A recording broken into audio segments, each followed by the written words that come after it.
मैं उमेश पांडे आप सभी लोगों का अपने इस YouTube चैनल जिसका नाम है यूबियंस क्लासेस में स्वागत करता हूं। स्टूडेंट, आज की इस वीडियो में class 10th English UP board के पोएट्री नंबर 2 जिसका नाम है द साम ऑफ लाइफ, जो रिटन बाय है H.W. लॉन्गफेलो के द्वारा, आज इसी के बारे में इस वीडियो का एक्सप्लेनेशन है। उम्मीद करूंगा ये वीडियो आप लोग पसंद करोगे, शेयर करोगे और इसे लाइक भी करोगे। और अगर चैनल सब्सक्राइब नहीं किया होगा तो चैनल सब्सक्राइब भी करोगे।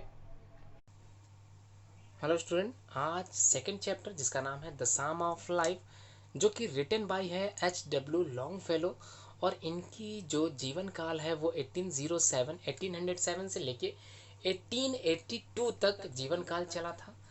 अब इसके आगे समझ लेते हैं अबाउट द पोएट के बारे में, कि इन्होंने जो पोएम लिखी है इसके बारे में, थोड़ा सा ऑथर के बारे में समझ लेते हैं कि Henry Wordsworth Longfellow.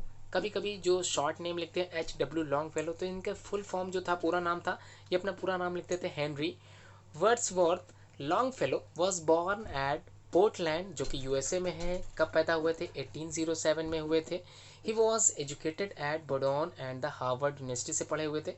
He became one of the first teacher of modern European language, पहले शिक्षक रहे थे जो मॉडर्न यूरोपियन पढ़ाते थे एट हार्वर्ड यूनिवर्सिटी में। He was extremely popular in his days, और अपने दिनों में, अपने जीवन काल में ये हमेशा क्या रहे थे? प्रसिद्ध रहे थे। His works include a wide range of works, और इनका जो वर्क था वो काफ़ी दूर तक गया था, इन्होंने अपनी प्रसिद्धि दूर तक हासिल की थी। His greatest achievement was the translation of Dante's divine comedy. तो एक डिवाइन कॉमेडी आई थी, डांटेज डिवाइन कॉमेडी, उसमें इन्होंने सबसे ज़्यादा अपनी प्रसिद्धि हासिल की थी। अब बात करते हैं अबाउट द पोएम के बारे में। इस पोएम के बारे में थोड़ा सीख लेते हैं। In this poem the poet expect करता है us to understand the true meaning of life, मतलब जीवन के बारे में जो संदेश दिया जाता है उसी के बारे में आज की ये पोएम है। According to him life should not be meaningless, मतलब अर्थहीन नहीं होती। जो हमारा जीवन है वो व्यर्थ नहीं होता, अर्थहीन नहीं होता, कोई भी बिना लक्ष्य के नहीं आता। He says that life is full of struggle, जीवन संघर्षों से भरा हुआ है।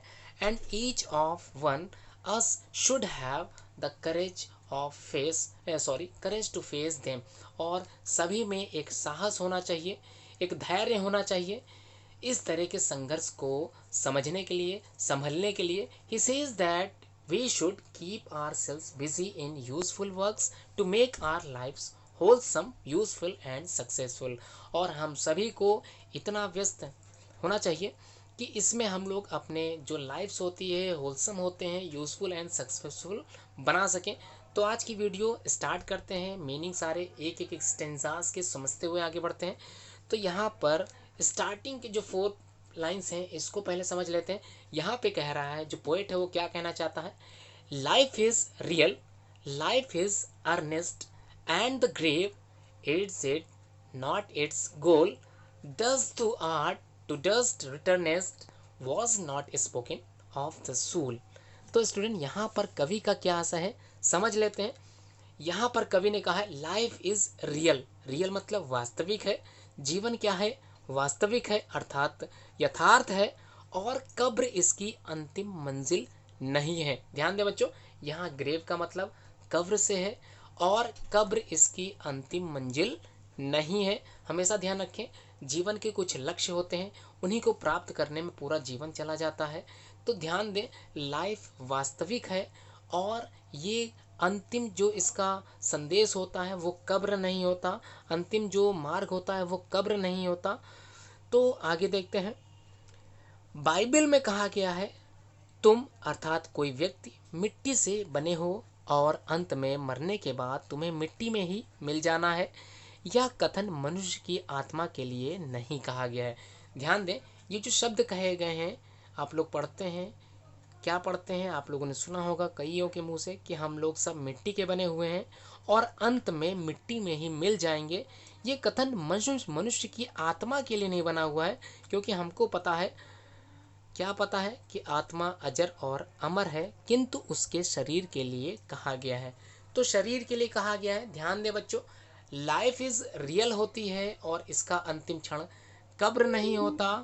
कोई भी आत्मा मरती नहीं है, मरने के लिए जो भी अभिप्राय कहा गया है वो समस्त अभिप्राय शरीर के लिए है। अगली पंक्तियों के बारे में सीखते हैं, क्या लिखा है आइए जानते हैं। लिखा है not enjoyment and not sorrow, sorrow मतलब दुख, इज आर डेस्टाइन एंड और way, but to act that is tomorrow find us father than today, sorry farther है देन टुडे। मीनिंग है कि कवि कहना चाहता है कि जीवन का जो लक्ष्य होता है आनंद तथा दुख नहीं है। तो जीवन का लक्ष्य ध्यान रखें, नॉट एंजॉयमेंट नॉट सॉरो, मतलब ना ही आनंद है और ना ही दुख है। यह हमारे भाग्य का खेल नहीं है और ना ही यह हमारा मार्ग है।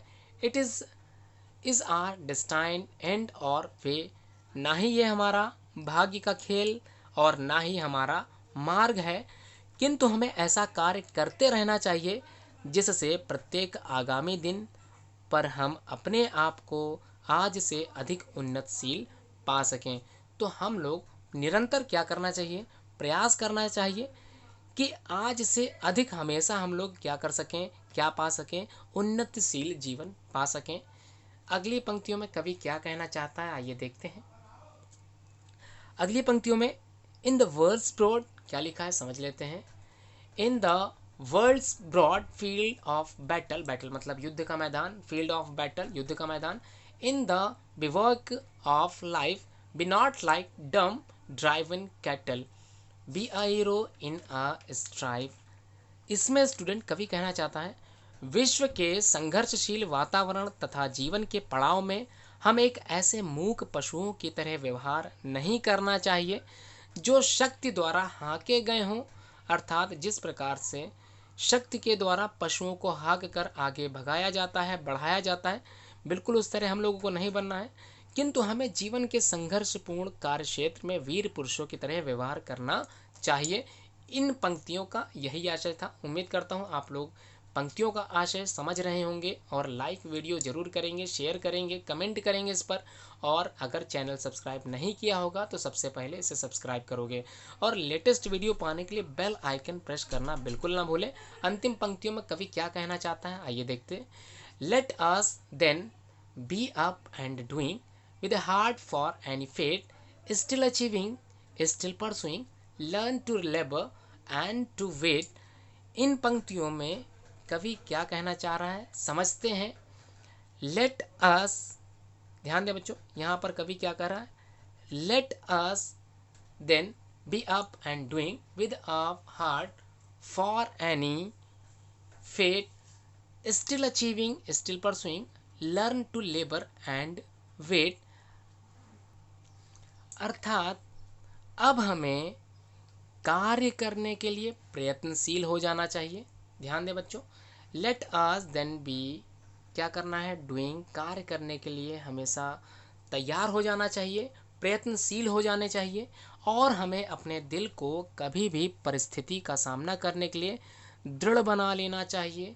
With a heart for any fate, किसी भी परिस्थितियों का सामना करने के लिए अपने हृदय को दृढ़ बना लेना चाहिए ताकि हम उपलब्धियों को प्राप्त करते हुए, ताकि स्टिल अचीविंग, उपलब्धियों को प्राप्त करते हुए और आगे बढ़ने के लिए तथा परिश्रम करना सीखने के लिए एवं अपनी बारी की प्रतीक्षा करने के लिए तैयार हो सकें। ध्यान दें स्टूडेंट, इन पंक्तियों में कवि ने पूरे जीवन के बारे में कह दिया है कि हमें कार्य करने के लिए प्रयत्नशील हो जाना चाहिए और हमें अपने दिल को इतना दृढ़ बना लेना चाहिए कि हम उपलब्धियों को प्राप्त करते हुए आगे बढ़ने के लिए परिश्रम करना, जो सीखने के लिए एवं अपनी बारी की प्रतीक्षा करने के लिए तैयार हो सकें। स्टूडेंट, ये जो पोएम थी इसका अंतिम पंक्ति जो आप लोग सीख चुके हैं, उम्मीद करता हूँ आप लोगों को समस्त स्टेंजास की हिंदी अनुवाद जो मतलब अर्थ समझाया गया है पोएम में समझ में आ गया होगा। द साम ऑफ लाइफ जो लिखा है, रिटन बाय, पोएम जो लिखी गई है SW लॉन्गफेलो ने लिखी है। इनका जो जीवन काल था 1807 से लेकर 1882 तक था। इनके बारे में आप लोगों को पहले ही बताया जा चुका है। उम्मीद करता हूँ ये वीडियो आप लोगों को पसंद करेंगे, लाइक करेंगे, शेयर करेंगे, कमेंट भी करेंगे। धन्यवाद।